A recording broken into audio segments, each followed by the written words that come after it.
All right.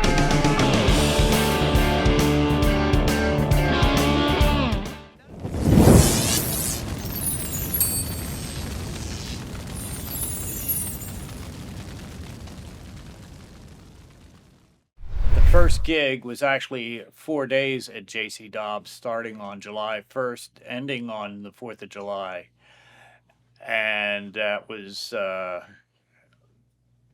trial by fire because it was the first gig with the band and it was a huge celebration in Philadelphia. So he wanted to join us prior to that, and we already had a bass player. He wasn't doing too good.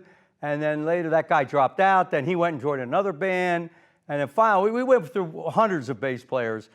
they were slow. I tried to get in earlier, but George kept turning me down.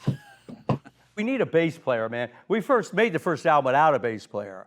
And it was pretty rough going in the beginning with Blau. Trying to get him to fit into what we did. So yeah, it didn't go very smooth at first with him. It was quite a party, and it was quite an experience for the first time playing with the band.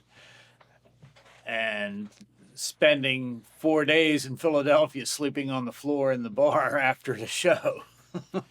At that point in time, it was heavenly because we were getting paid, and it was a gig. I remember getting up one morning, I think the first morning after the first night, and walking down the street to the TLA Cinema and getting a coffee and sitting down on the steps there, just watching South Street. And one of the guys that had been fans of Jeff and George before I joined the band came over and introduced himself and waved this little bottle in my face, and it turns out it was amyl nitrate or something, a popper in a bottle. I had no idea what it was, but I was like super alert for the next 3 hours. And that was my first morning in Philadelphia on South Street. Here, have a popper. Style was very unorthodox. To Jeff and I we were pretty much a straight arrow. We were doing boom, boom, boom, boom, boom, boom, boom. And Blau's style was a little unorthodox, which actually helped us because he threw a different twist to what we did. So anyway, we did that, and George started booking more shows, saw that it kind of worked. So he said, well, let's go up to Boston because that's where Rounder is, and do some shows up there. And we were doing little bars and clubs, and Rounder came out and heard the band and then said, well, we need to put the bass on it.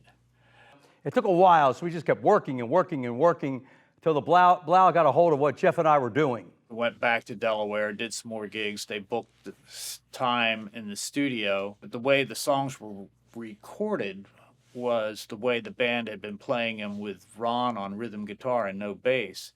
And so it shifted a bit when I joined.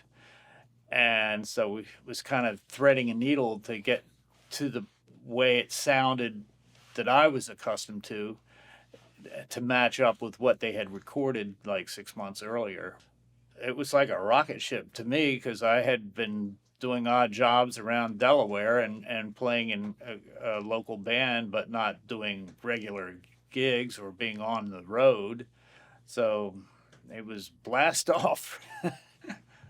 After a while, he started to get the hang of it, and we overdubbed the bass, and we started rolling with him. It took about a year with him before we finally became a solid trio.